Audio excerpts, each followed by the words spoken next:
Okay, section 1.3 is what we're covering today. Quiz next time. Study everything in the blue boxes. So if you have your books and you open your books to section 1.4, I think there's only 1 or 2 blue boxes in 1.4, so it's not that much to know, but it's stuff that you need actually memorized for section 1.4 to make any sense. And so if you go to page 31, yeah, that might be the only one. So know those steps there. I'm going to ask you to write the steps for the direct proof P implies Q. You have to fill in everything under there. So the proof statement, the assume P, ... therefore Q, thus P implies Q. That's what you're going to answer that. You're going to fill that in just the way that you see it written. That's what you need to have memorized. Those are the steps that we're going to be using next class period. So make sure you have all of those memorized for next class period. So that's what the quiz is on? That's what the quiz is on. The quiz will always be over the theorems and definitions. The definitions are always in the blue boxes, and the theorems will say theorem and have a number after it. Never any examples, never any proofs. Just the theorem statements and the definitions. Question? So the quiz is always be over in the next section. Mm-hmm. So we're going over 1.3, but the quiz is from 1.4. 1.4 when we go over 1.4 next time. So it's to make sure we get ahead. Yeah, so I want you ready for the class period. You have that basic information. It's safe to assume it's just going to be coming from the quiz After the reading, quiz, then, yeah. Mm-hmm. And it's always over the blue boxes of the chapter. Or Yeah. the theorem. Or the theorem statements. Mm-hmm. Blue boxes, theorem statements. But there aren't any theorem statements in section 1.4 or 1.5. We won't get the theorem statements until we get to chapter 2. So yes, quizzes are going to start next class period.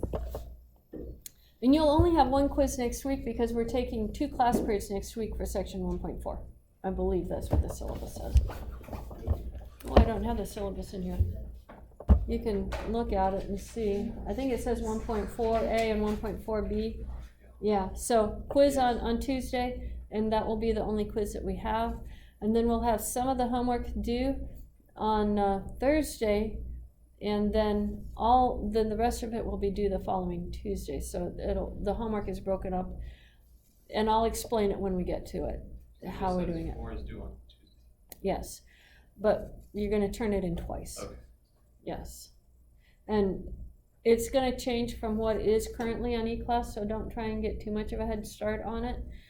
I told you I went to this conference here in Atlanta the week before classes started here. I came back on Friday, classes started on Monday. And so we're mimicking what they're doing at UC Boulder in this very same class and how they do the proofs. And so I'll explain all of that next time, but what it means is that there's going to be fewer proofs, but more time spent on each proof kind of idea. So all of the homework has been changed, but I haven't had a chance to change it all because I only made this decision, well, let's say Sunday before class started. Yes. For 1.3 I've already changed and it's up. So, yeah. But I haven't gotten to 1.4 yet. I'm just 1 section ahead of you guys. Yeah. And it'll be that way the rest of the semester. Okay, so on 1.3, let me get back to 1.3. I'm in 1.4 in my book. 1.3 is talking about quantifiers.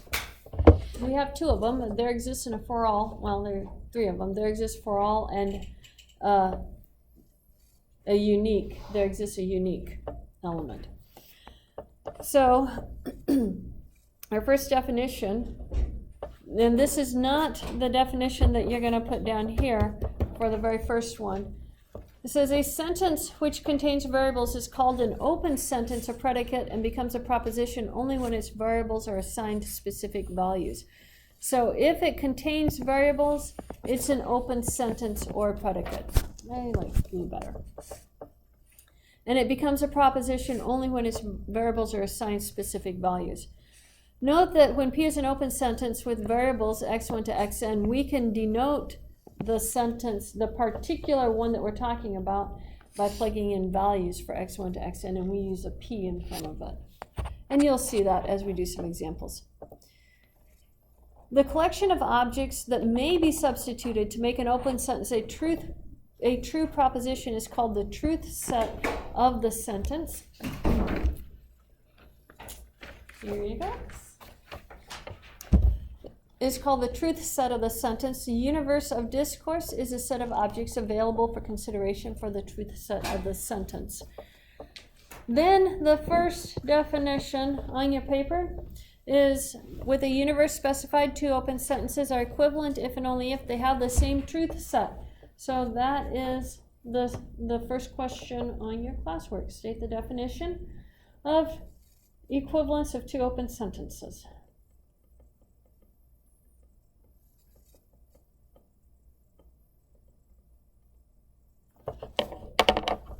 Write this down. Well, you guys are writing it down.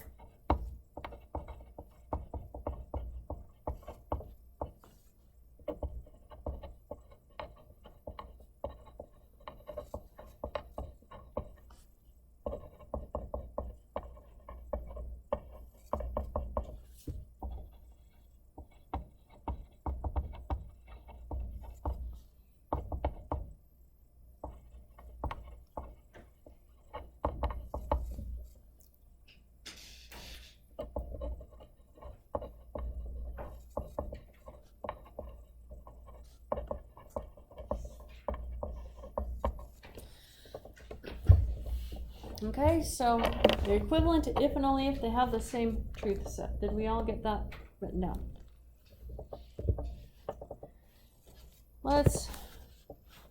Or not. There we go. Let's look at an example. Consider the sentence P of x, y, z is x plus y equals 3z. Determine the truth value of P453.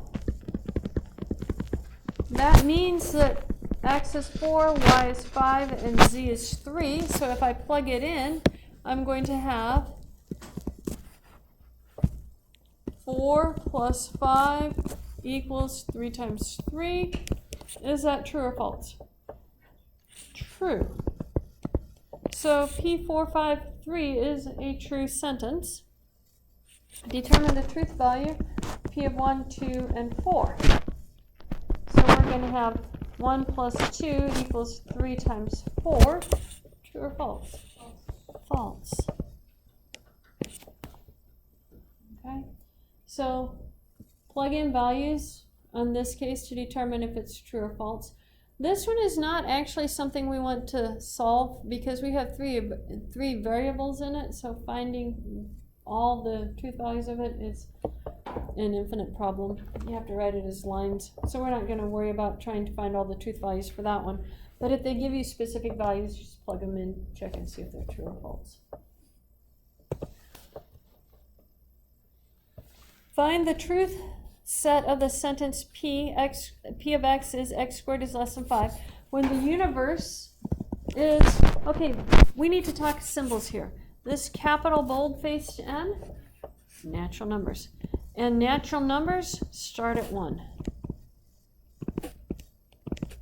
So the set N is equal to 1, 2, 3, and it keeps on going. All of our counting numbers, but they start at 1. Let's talk about Z. This is negative and positive and 0. It's all the integers. So negative 4, negative 3, negative 2, negative 1, 0, 1, 2, 3, 4, and so forth. And while we're at it, let's go ahead and get R, which is the reals. I'm just going to write it this way. All real numbers. And Q, which is all fractions. And this is written P over Q, P and Q in the integers, Q not equal to 0. So now let's talk about this symbol right here. It's a funny shaped E. Means element of.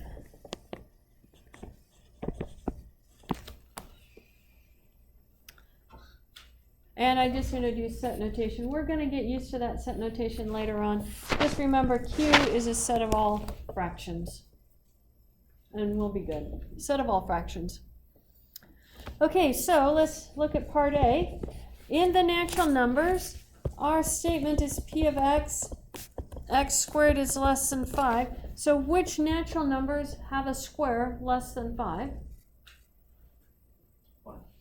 1 and 2. So this is our truth set. And I just put braces around it and comma between it to denote it. Let's look at part B. In the integers, what integers have a square less than 5?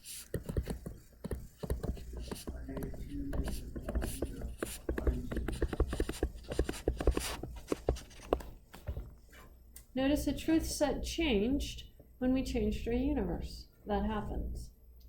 Now, you have one, number 2, for your classwork problem right here.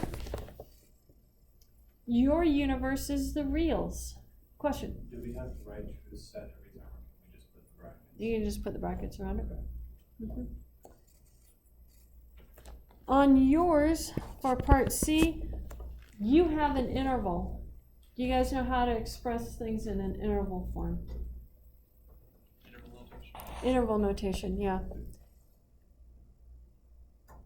So first of all, how would you solve that? X squared less than 5.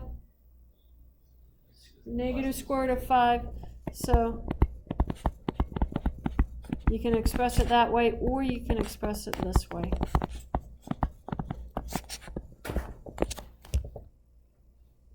That's your 2 ways of expressing it. That's the answer for our classwork? Mm-hmm. For number 2. That's a truth set? That is the truth set. Mm-hmm. It looks like a point when you write it in. And notice I used parentheses because it was strictly less than. If it had been less than or equal to, I would use a bracket. Square bracket. A square bracket. Mm-hmm. So if we had had P of x was x squared less than or equal to 5, then I would have written it as minus square root of 5, square root of 5 with square brackets. And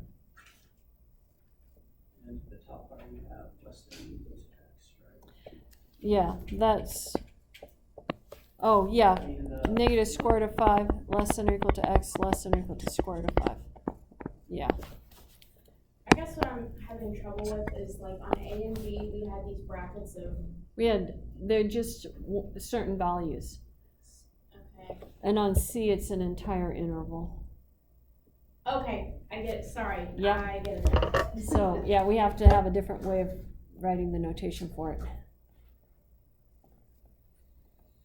Okay, we good on that then. All right.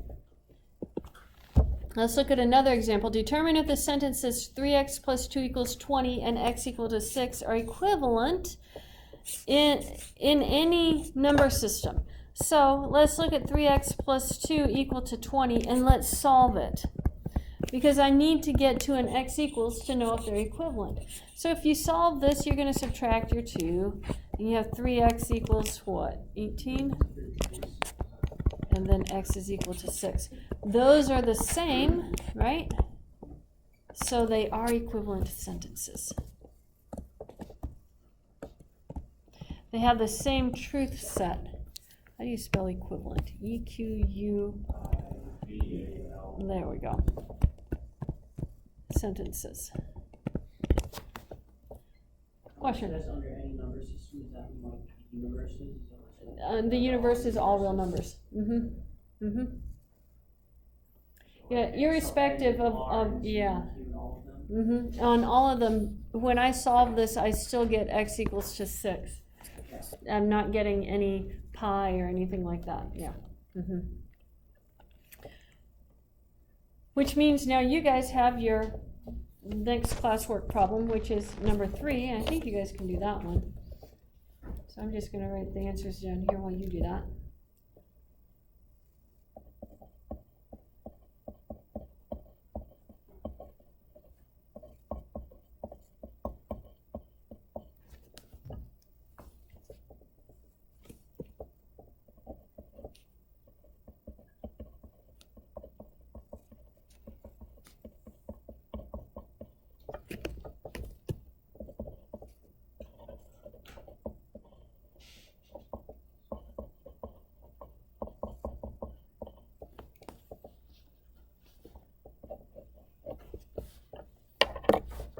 What'd you get?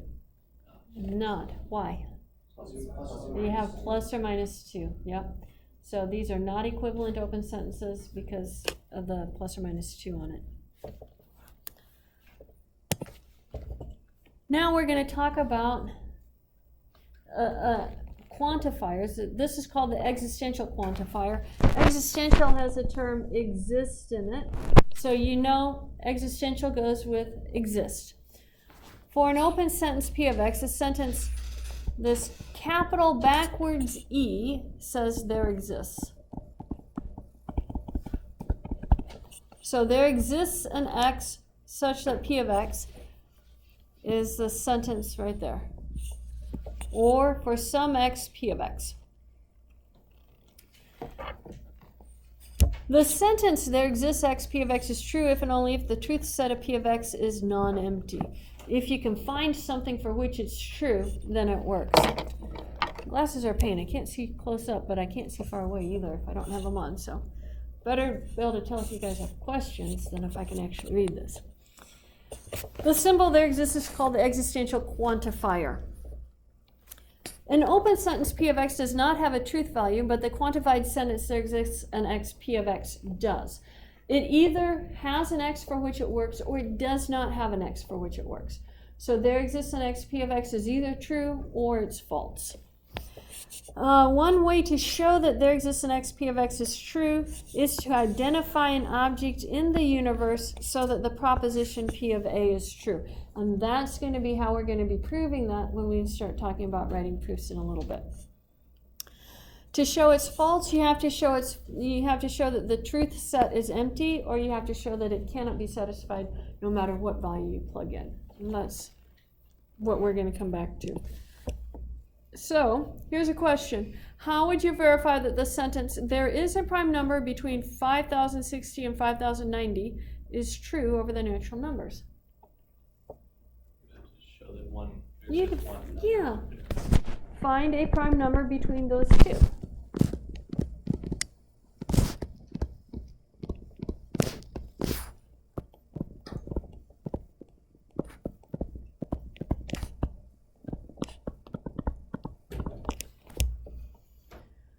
What's really fascinating about prime numbers is that the farther out in the number system you get, the larger the distance is between the prime numbers. When you're really close to 0, you have 2 as the first prime, 3 is the second prime. In fact, 2 is the only even prime number.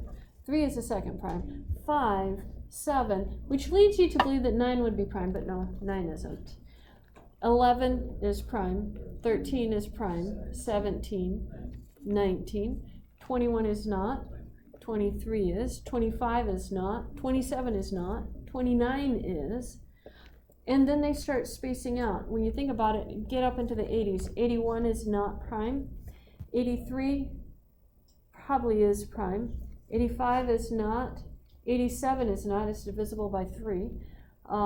89 is probably prime because 8, 9 is 17, so it's not divisible by 3.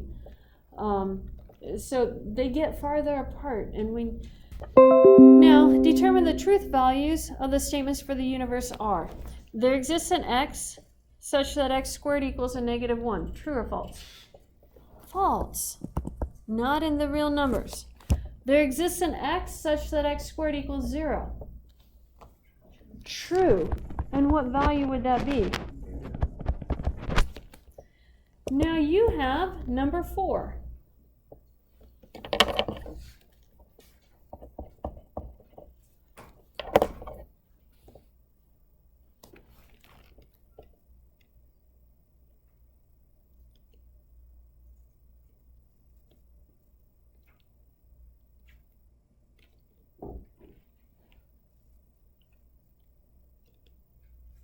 So what'd you guys decide, true or false?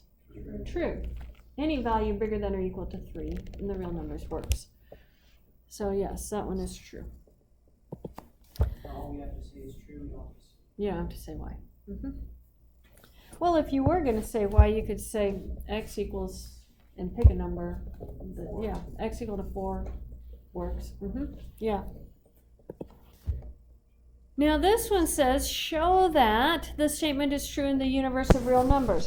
Whenever we see show, we know it's a proof. And so we're going to start with our proof symbol right here. Now I'm going to have some scratch work over here. Because remember, when we are trying to show that something exists, we have to figure out what value it is that exists. You are not going to include scratch work in the proof.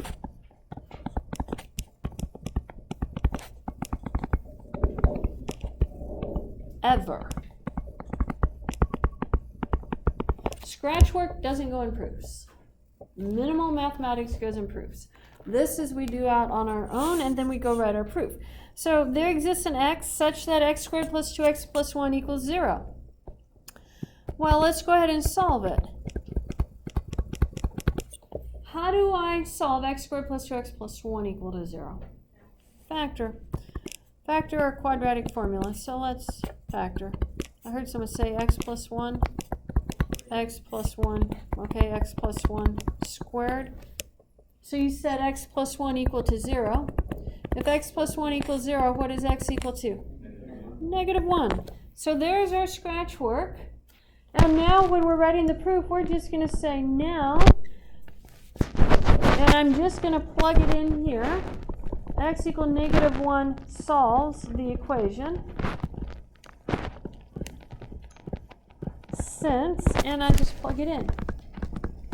And we just literally go 0 equals negative 1 squared plus 2 times negative 1 plus 1. And our conclusion is thus, we always have to have a conclusion, thus there exists an x squared plus 2x plus 1 equals 0 is true.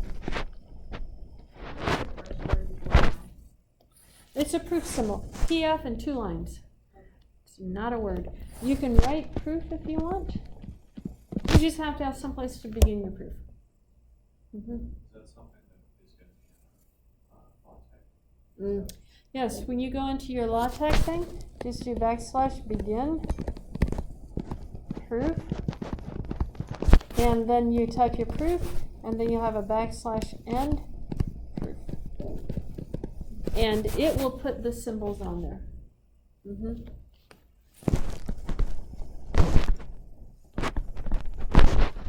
Okay, after we're done with our conclusion sentence, then we need a box. Now, you're only going to worry about that when it comes to tests, because LaTeX is going to put those on there for you. Compile it, though, to make sure it's doing it, because if it isn't doing it, then you need to shoot me an email to find out why it's not doing it. And we'll have to fix something in the editor for you. But it should do that for you automatically. And there's our first proof. Yeah. Okay, so you need a way of delimiting where your proofs begin and end. So if you look in your book, let's go find some good proofs. If you go to page 94 in your textbook, that's got a nice long proof on it. You'll see that there's multiple parts in the proofs, and there could be multiple paragraphs. Someone's scanning a document. If you were reading a mathematics paper, say, you don't read the proofs the first time you read a paper. When you read mathematics, you read everything but the proofs the first time through. You go back and pick up the proofs after you have an idea of what's going on. So when you go to start reading section 1.4 next time, I don't want you to read any of the proofs first.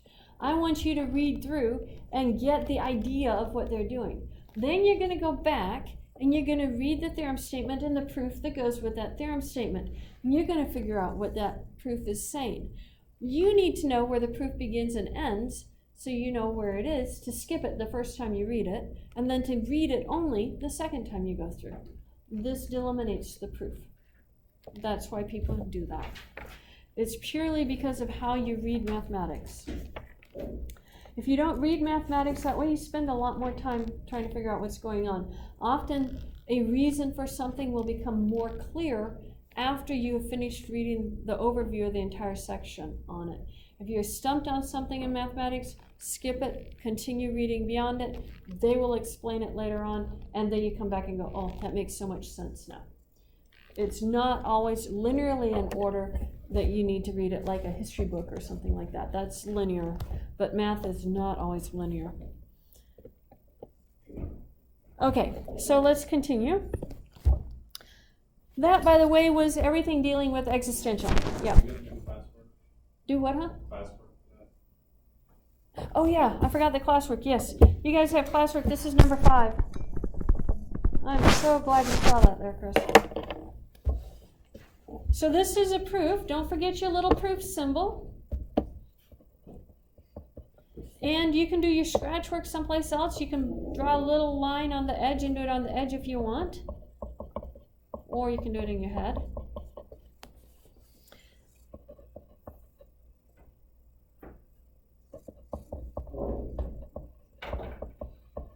We need to put a proof PF Mm-hmm. lines in it now.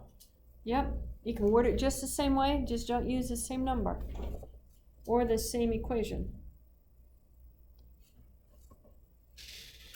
You ever had people do that? Yes, I've had people copy it and not change it. Not so much in this class. I actually do teach 1 day of classes and 1 day of proofs in survey class, and people will copy what I do on the screen for a proof, even though they're vastly different questions. So that to me tells me that they didn't understand the question. Not that they don't know how to do it, but they didn't understand the question. But yes, that has happened. What survey class is that? Survey of math? Or Mm-hmm. Survey of math. We combine survey of math 1 and 2 into just survey of math. And now it's going away. This is the last year we're teaching it. Oh, really? Is it because the gen ed is statistics now? Gen ed is statistics, and so we needed enough teachers to cover that. And so we're taking what, the survey was there just purely for our elementary ed majors. So we're taking the topics that they needed from that and putting it into the college algebra class. Because mostly they need the algebra and then just a little bit of geometry and a little bit of trig. So that's all going into the college algebra. Yeah, that's going to go into college algebra. Yeah. So it combines well. It'll work out well. It'll probably look better on their transcripts having college algebra instead of survey math anyway. Yeah, it will, because that everybody thinks is a harder class, and it really. A survey of math, in my opinion, is harder than college algebra because you've seen algebra all in high school. Survey of math is totally different. It's set theory and logic, geometry, which they may or may not have seen in high school, and then a little bit of statistics and probability. So, yeah. You guys have me talking, so I'm not getting this written down.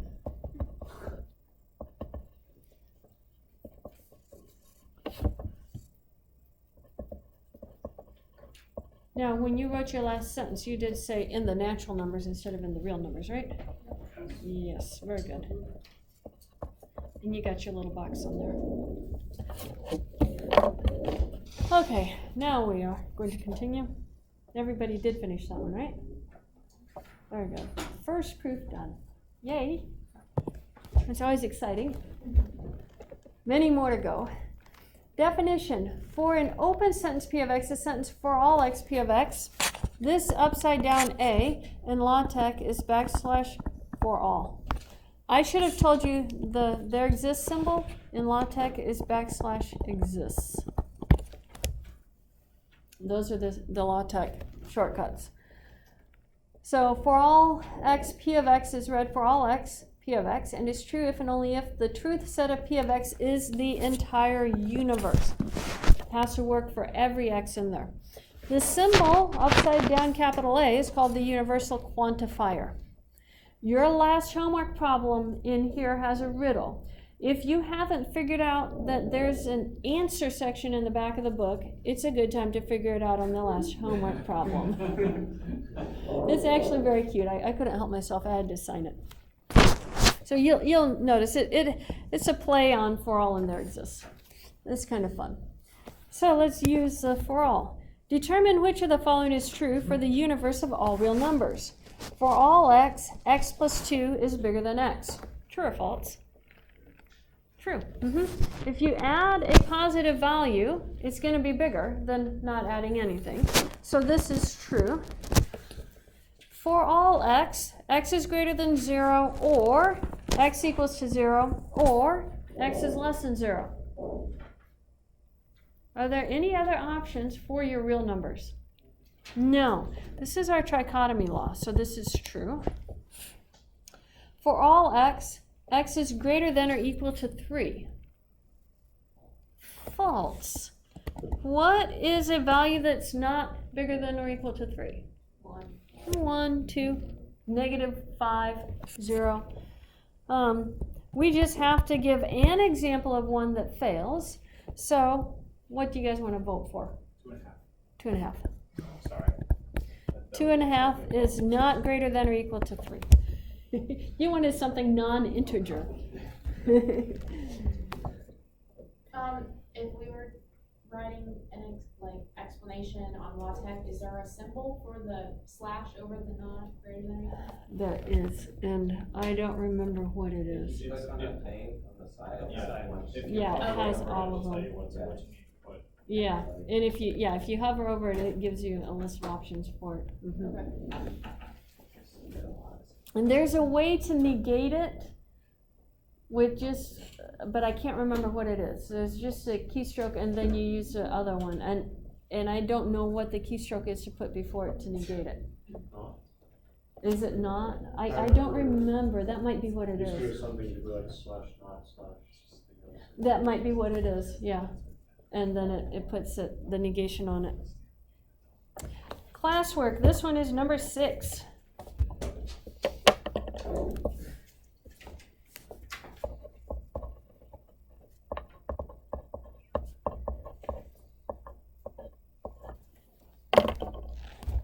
True or false? False. 0 is not strictly bigger than 0. I knew I'd catch someone on that one. When you see an absolute value, you think it's always bigger than 0, but you can take the absolute value of 0. 0 is not strictly bigger than 0. Yeah, so make sure that says false on it. Do we have to write anything else, just false? And the since. So you would have false since 0 is not bigger than 0. You mean the word since in there? Yeah. It gives us a complete sentence.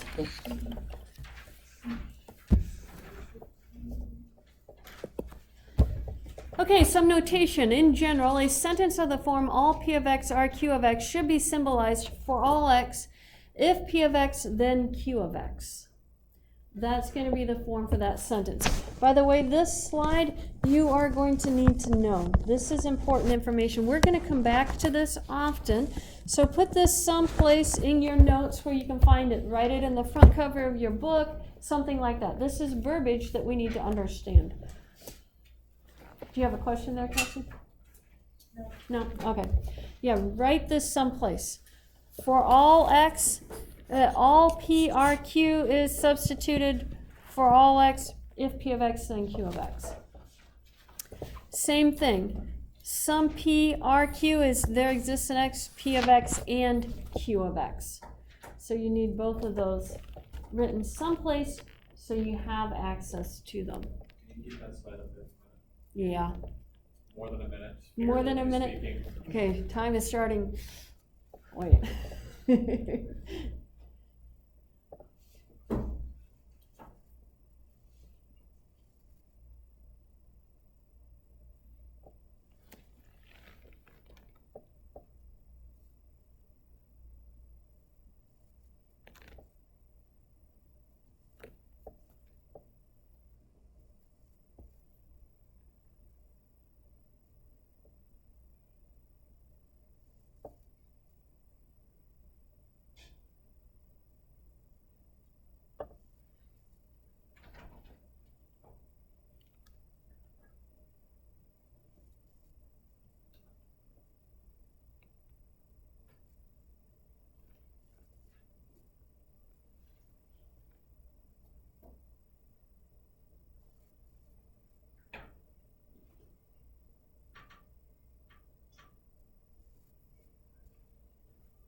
Okay, do we have it all written down?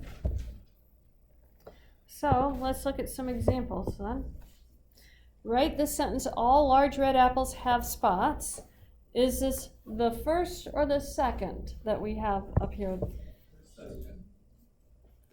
First, it has a word all in it. Okay, so all large red apples have spots. Have is a form of the verb to be. To be is also are, depends on how you conjugate it. So all large red apples have spots. We want to write that as for all x, p of x implies q of x, right? That's what it says to write it as. For all x, p of x implies q of x. So what is our p of x and what is our q of x? Yeah. Large red apples is P, have spots is, the spots is Q. So this is the P, and this is the Q. So if we're rewriting it, it says for all X, we're assuming our universe is a set of all fruit.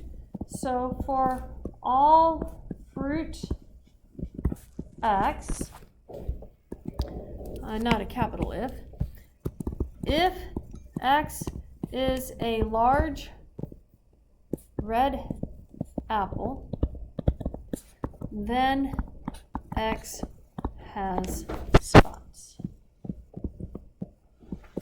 That's what that sentence really, truly, honestly means. That's what we're taking it to mean in our language of mathematics. In the language of English, it could have various meanings. English is not a very precise language. Math is a very precise language. So let's look at the second example. Write this sentence, some large red apples have spots, symbolically.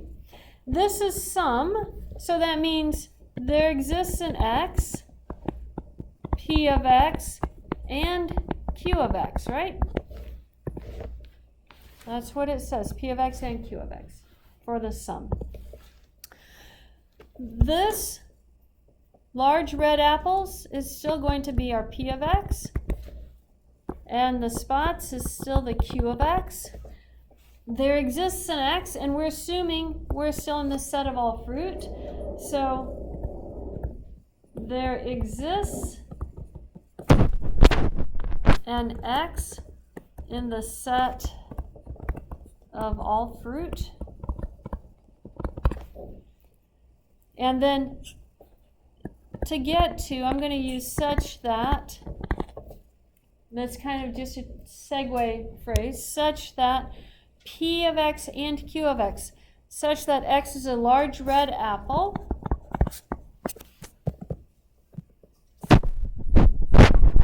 and x has spots. Yeah. So from the page before that, you have it written, like, the symbolized part is with the symbols, and this says, write the sentence symbolically. So that does not mean Oh, yeah, write it like this. the symbolically would be this part right here. But I wanted to translate it also into English for you guys, because you have to do that on your homework. Okay. But there's a symbolic part But right so there. like if this were to be asked in the homework, is that what you're looking for? The symbolic form. Mhm. That's Yeah. okay. So that's what I'm looking for. And specifying what p of x is and what q of x. Specify p of x, q of x, and then translate it to the symbolic form. Okay, and the sentence you're just explaining to us, like. What it means. Okay. Yes. Okay. What it means. Okay. Any other questions on that? Okay, so let's look at another example and then the classwork for this. Write the following sentences in symbolic form. Assume the universe is a set of, not or, set of real numbers. For every odd prime x less than 10, x squared plus 4 is prime. So we are in the set of real numbers, and this is a for every. A for every is the same as for all. For every, for all means the same thing. So we're going to start with a for all, or upside down capital A. For all x And what are the universe is a real number, so we're not really specifying the universe in here. That's sort of understood. For all x, x is odd, and x is prime, and x less than 10 implies, I'm going to put a big bracket here in the little parentheses, implies x squared plus 4 is prime. Now you can write it like that on your homework, or you can write it as for all x, you can say P is odd, Q is prime, and R is less than 10, and we'll give this an S. So you would say P of x and Q of x and R of x implies S of x. So you can write it either way. If you want to just copy and paste the words down, that's fine. You can copy and paste the words down, just use the correct and or, and there exists in for all symbols. Are we good with that? If it asks for symbolic form, we can also write the words. I'll give it to you either way. The book does it about half and half either way, so yeah, you can do it either way. So put an or right there. And then the next one, some real numbers have a multiplicative inverse. For the some real numbers, remember we have to use there exists. So there exists an x. The universe of real numbers is assumed, so I don't have to put that down. And then it's multiplicative inverse. So how do I write down that information? In other words, if you go back and look at this sum, it says sum P R Q, and we have an and here. Would be like x over x equals p. Close. We multiply them together and say it equals 1. So two things, x, yeah, PQ equals 1. So there exists an x, and inside here we need to define what we're multiplying it by. So there exists an x, there exists a y, and, wait for it. I've drawn it twice, it didn't want to take it. There we go, we'll put it there.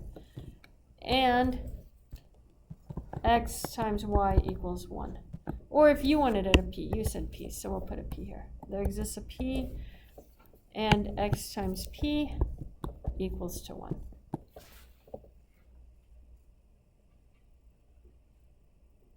Can you explain what you did? Yeah. Okay, multiplicative inverse. So the multiplicative inverse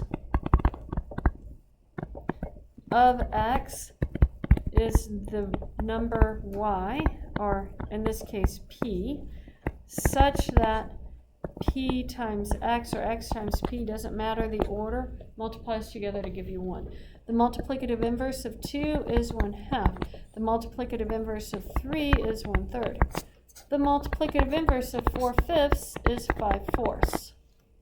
It's what you would get to multiply to give you 1. Yeah. It's always 1? It's always 1. And we give you all the special reasons for that in abstract algebra, which is So is it 2 years only- from last semester.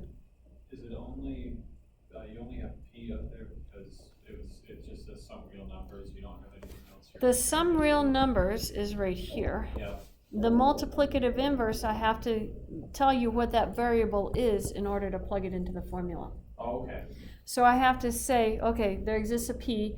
P is assumed to be in the real numbers. And then x times p equals to 1. So I have to put that definition down there. That's why it's there. Okay, you guys have a classwork one. This would be number 7. And you're writing this in symbolic form.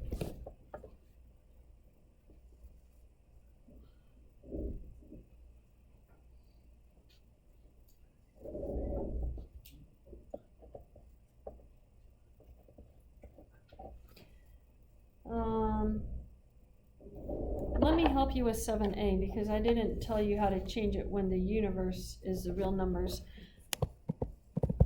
It says some integers are even and some integers are odd, but your universe is the real numbers.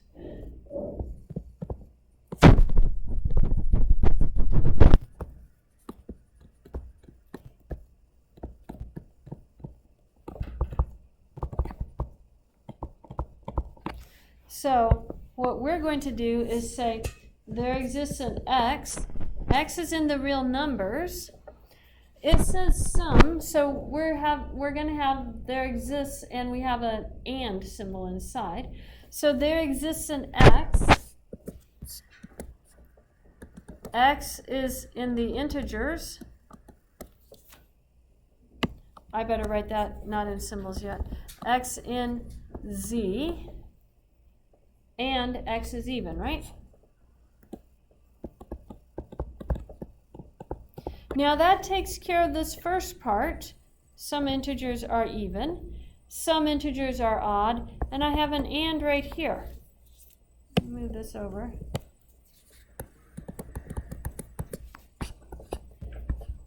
And there exists a y. This is another integer.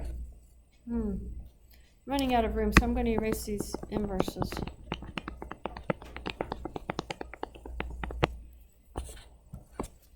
So how would I write the sentences for y? Y is in z. We're on, yeah, but it could be a different integer.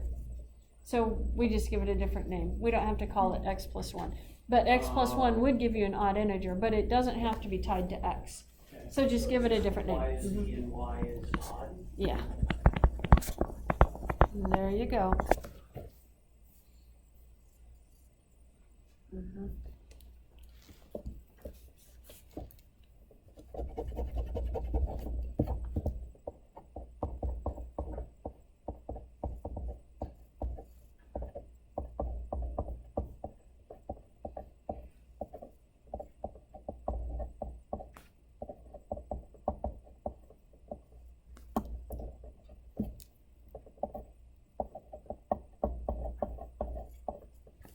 How do we know what we're supposed to use, like, the square brackets and just regular? I use them interchangeably. If I have regular parentheses inside, then I try and put square brackets next to it. It doesn't matter. Not at all. It doesn't change the meaning at all. Yeah. Could you take out the x and z and y is the, you put underneath it that x and y are elements of z. Okay, so if you want to remove it from here, you can put it here. There exists an x in z. And x is even. And there exists a y in z.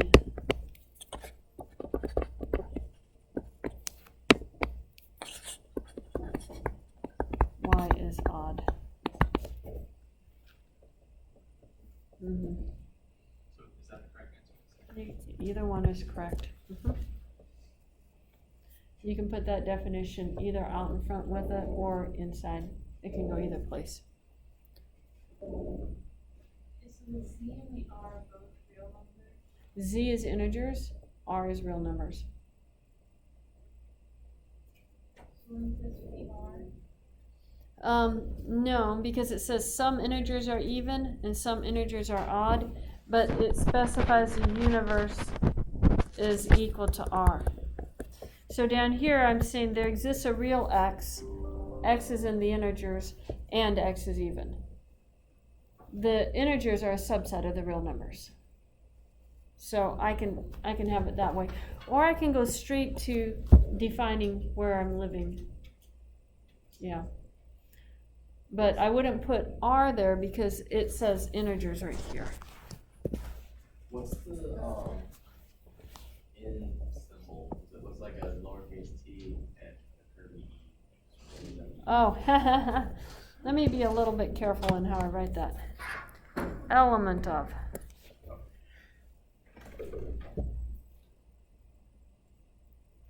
Yeah, and that means in. I use that for so many years that it's just easier for me to actually write the symbol than it is to write in. I'll be introducing all of those symbols to you in chapter 2, so you don't have to use them yet. For part B, are we literally just copying down any time word comes up that has a symbol, like real number, we know this, the R, the double line?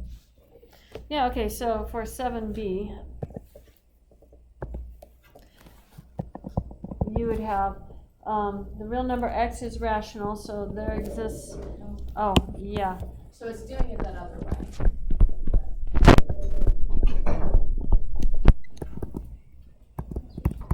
This is a definition, so we write that. A real number x is rational.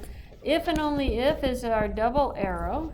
If and only if there exists integers, so PQ element of Z, such that Q is not equal to 0,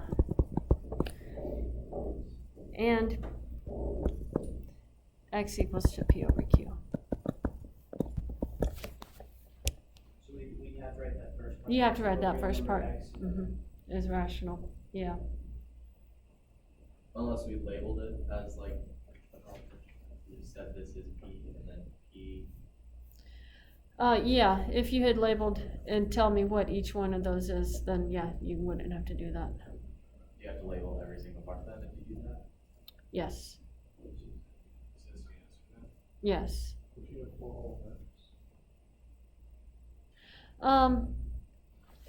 No, a real number x is rational, so this is for every rational number. Every real number that is rational is going to satisfy this property, so it's assumed to already be there. But you have to have that there exists for the P over Q part. Yeah, so this is already has the for all in that first part of it. Yeah. You actually have a homework problem similar to this. Can you do that on your homework too? You have a different definition. I think it's a limit, the definition of a limit. And I copied the definition down so it's already there. You just have to change it into symbols. Keep the first part, do your if and only if symbol, and then the rest of it goes into symbols. Okay, so that is 7b. Do we have that done now? All right. Let's talk about equivalent sentences. 2 quantified sentences are equivalent in a given universe if and only if they have the same truth value in that universe. 2 quantified sentences are equivalent in general if and only if they're equivalent in every universe. So let's talk about equivalent sentences. Are the sentences for all x, x is greater than 3, and for all x, x is greater than or equal to 4, equivalent in the universe of integers? If I tell you x is bigger than 3 in the integers, you have to start with 4 and go on, right? So that would be 4, 5, 6. And over here, if you start with greater than or equal to 4, you have 4, 5, 6. So those would be equivalent in the integers. Are they equivalent in the natural numbers? Remember, the natural numbers start at 1. So yes, they are equivalent. Oh wait, natural numbers greater than 10. If you're starting with natural numbers bigger than 10, still yes. Because then you would start at 10, 11, 12, because they're all bigger than 4. So this would be yes. How about real numbers bigger than 3.7? No. Because you could have 3.8 is bigger than 3, but it's not bigger than 4.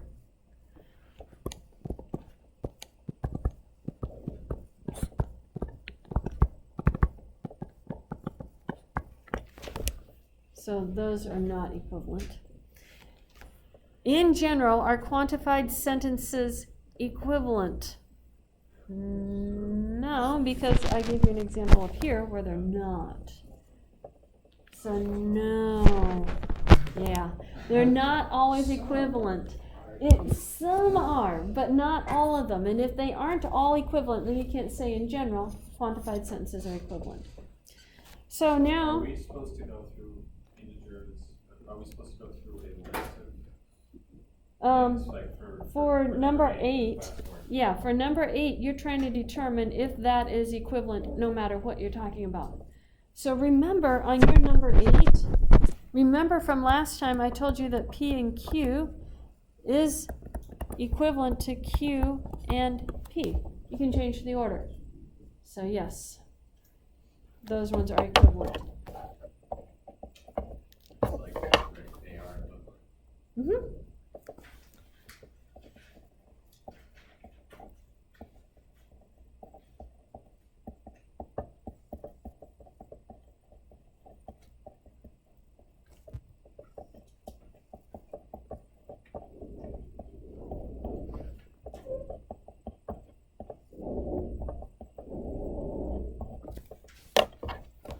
I just finished number 7 on the paper. So did we get number 8 done? They are equivalent. Now, if A of x is an open sentence with variable x, then the negation, not for all x, A of x, is equivalent to there exists an x, not A of x. So you negate for all and get there exists. If you negate there exists, you will get a for all. Okay? Part A is proved in the book, so let's look at part B. So I'm going to start with not there exists, and we have to have full sentences here, so we put words at the beginning of them, usually now or hence or thus, those types of words. Let's start with a now, and now let's look at not there exists an x, A of x, is true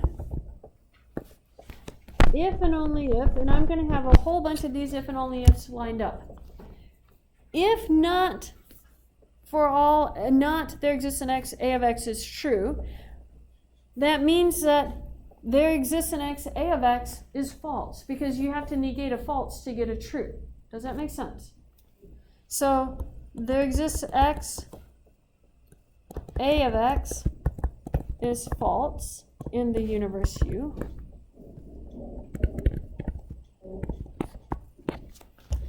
But if there exists an x, A of x is false, what does that tell you? It means that for every x you plug into A of x, none of them worked.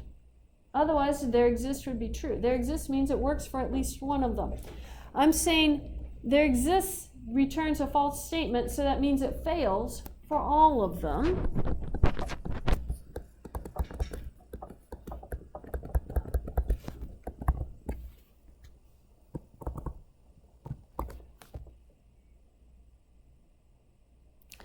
But then that tells you that for all x, the negation of A of x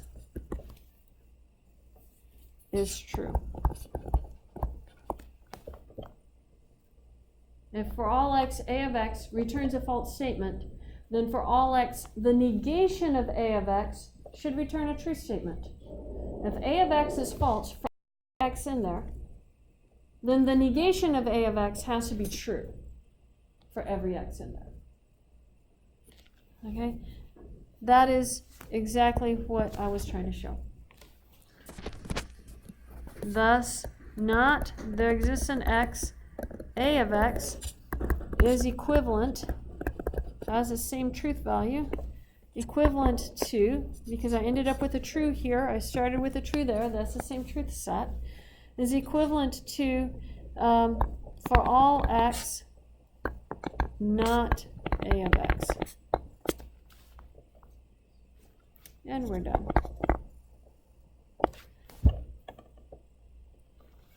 This proof is going to get stuck up online, so you don't have to copy it down now.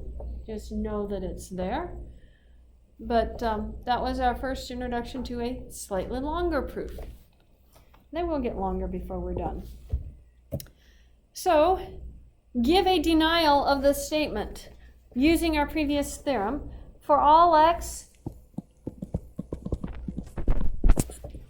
there exists a y, there exists a z. For all u, there exists a v, and they're just trying to confuse us. X plus y plus z is greater than 2u plus v. So negate that. So negate the for all, and what do you get? There exists some. And then I'm going to take that negation in front of the next term. And what does that do for the there exists? A y. For all y. So I get there exists an x for all y. What happens when we negate that there exists a z? For all z. Yeah, some u. There exists a u. It looks like an a. It's truly a u.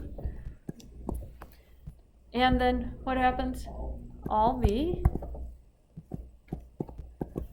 And now we have to negate everything inside here. X plus y plus z is not bigger than 2u plus v. But the negation of not bigger than would be less than or equal to. Or you can do not bigger than. Why is it not just less than? Like, why did it not just switch from greater than to less than? Okay, so if you think about the number 4, you know 4 is bigger than 3. But you know 3 is not bigger than 3, but it's equal to 3. So the negation has to include the possibility of equality. Any questions on that? Okay. Let's skip that classwork. I need to go to one other definition and then we'll be done. For the open sentence P of X, a proposition, don't read this a not. If you do any programming, you know the exclamation point bang symbol means not.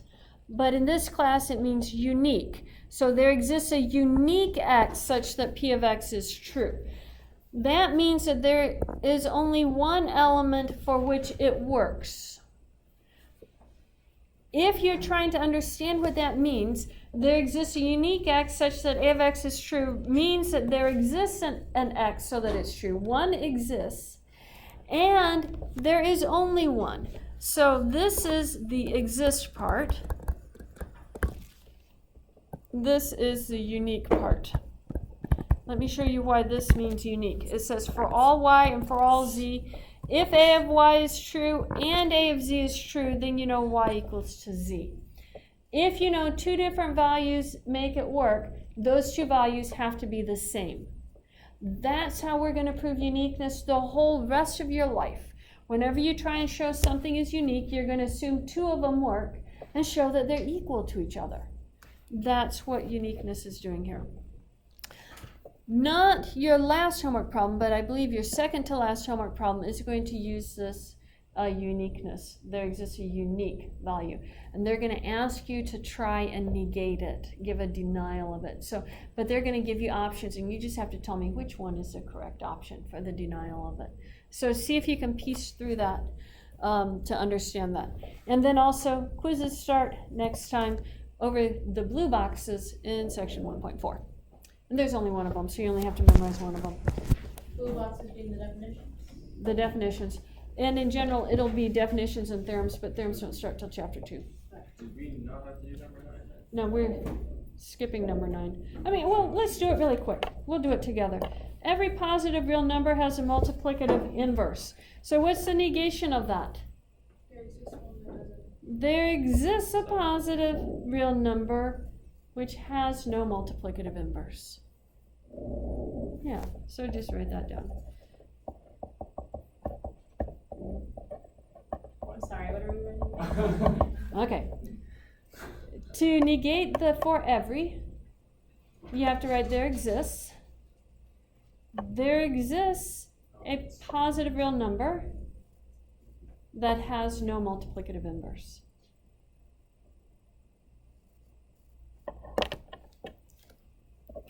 Do I need to say it again? Or are we good? We need to write this in word We have to form. write it in symbols. In word form is probably easier. Well, it says write symbolically. Okay. That's the hint to figure Oh, out the what hint should is be. to write something. Yeah, the hint is to write it symbolically and apply the theorem. But if you can negate it without that, then go ahead and negate it without that, which is what I just did. If you wanted to write it symbolically, you would have for all x, x is a positive real number,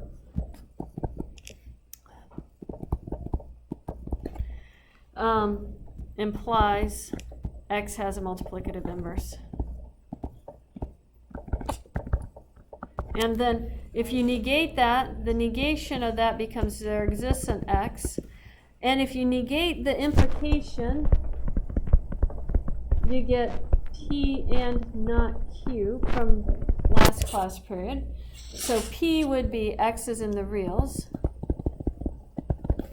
and not q, x does not have a multiplicative inverse.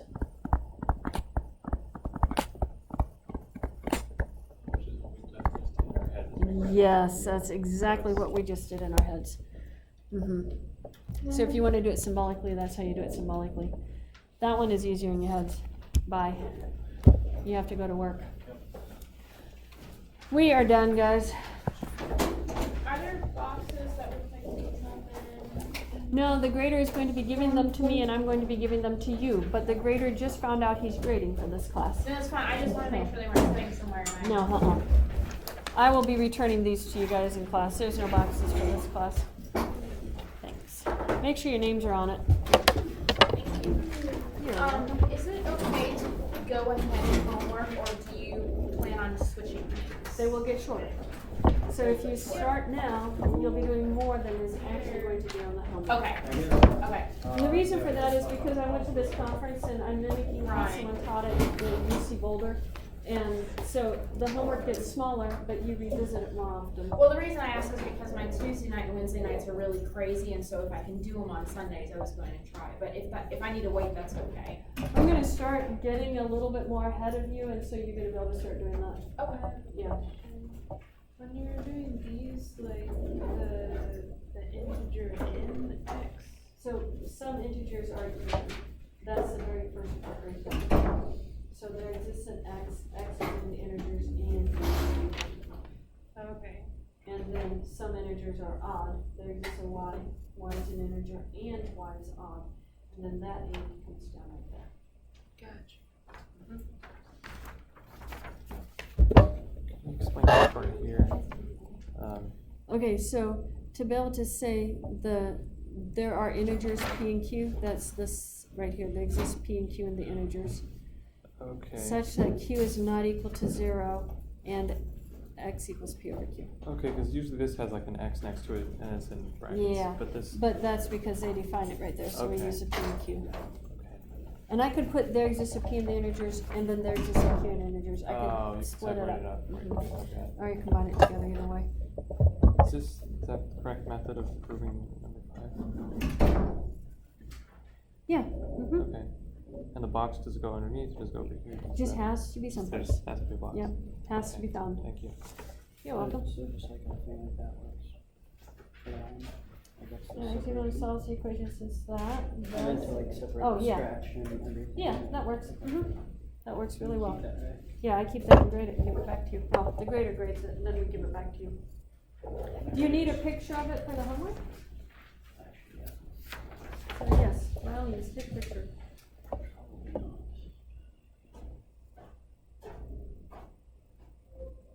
Yeah.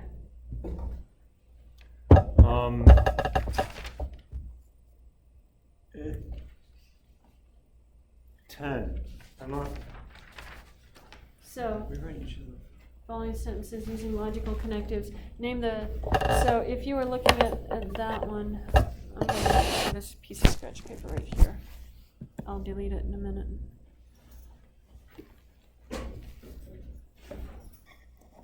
Oh, PDF annotator is dying on me. Okay, scratch paper that one. Okay, so 10A. It says if f has a relative minimum at x naught, so p is going to be f has a relative minimum. And then, and if you want to do it in words, you can say, you could write it you could write it f has a relative minimum at x naught and not do the p and q.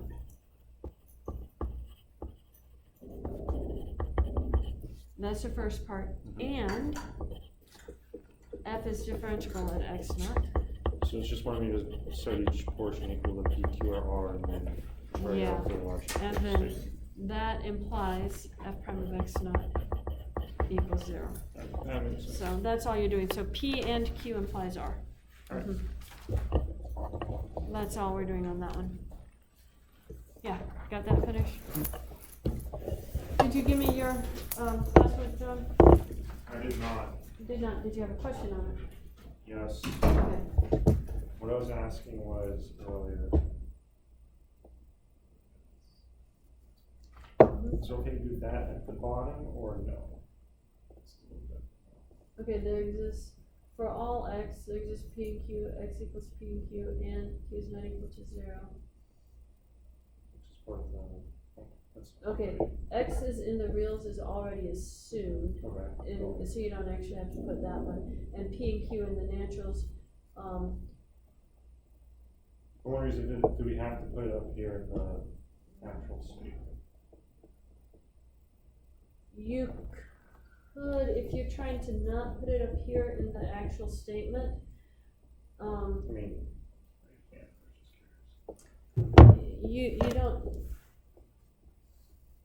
we need to put it so that in the parentheses somehow, so if you're putting this brackets, we're moving this brackets right here. And we know X is in the root, so we don't need that one, but then we just put right here, and P, Q, R, in the integers, not the naturals. So, And then that's how you do, if you don't want to put it right here with that one, you can put it there with an and on it. okay. That make sense? Do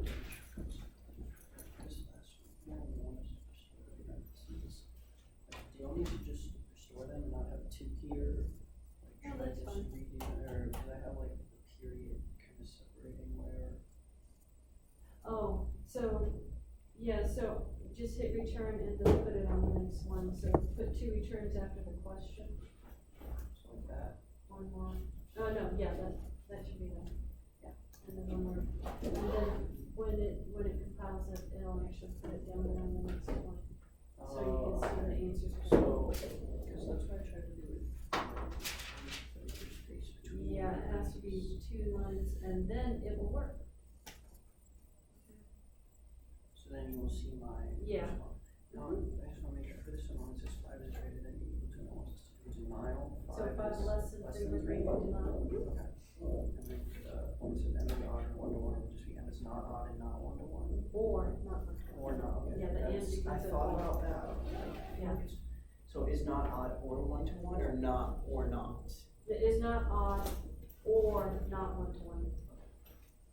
I didn't know if I had to keep that one on there. Yeah, you have to have it in both of them.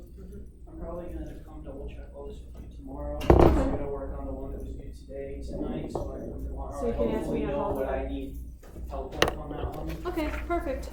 I don't have any classes tomorrow, so I don't have any homework due tomorrow, so tonight I Awesome. can just work on that. Awesome, awesome, awesome. So that over the weekend, I just have to focus on the one that's due Tuesday, And then you'll be all caught back up. And you're not gonna eat whatever it was that gave you, food poisoning. I think my girlfriend and I both think it was Burger King, because we went to Burger King, Mm-hmm. and, like, the food didn't taste bad, but, like, that night, she didn't feel good. She didn't actually throw up, but she just felt like she was. And then Yeah. the next day, like, right around lunchtime, Then it I was hits sitting you. there and it hit me, and I, like, actually did throw up, so. Yeah, We think it was either that, or we made food at my house, and like, she thought the tomato might be weird, but she like got rid of that part that seemed bad, and we used the rest, and then I microwaved chicken, so we don't know if it might have been that either. you So can it's never just tell if so you don't get the weird. chicken hot enough. Yeah, cause like But if the I- tomato had something in it, that can do it like, too. With the chicken, it would give measurements of like, cook it this much, well, I cooked it more than it suggested for all of them, so I assume, my chicken's been overcooked if anything, so it's fine. Yeah. But maybe it wasn't, so. My guess is it probably is a tomato. Tomatoes can do that. I just, if a tomato looks suspicious to me, I throw the whole thing away because I've had tomatoes do that before. Yeah, so next now I know if I buy tomatoes, not to potentially leave them sitting around for 2 weeks before eating. Yeah, that doesn't generally work well. Doesn't do it. Alright, thank you. You're welcome.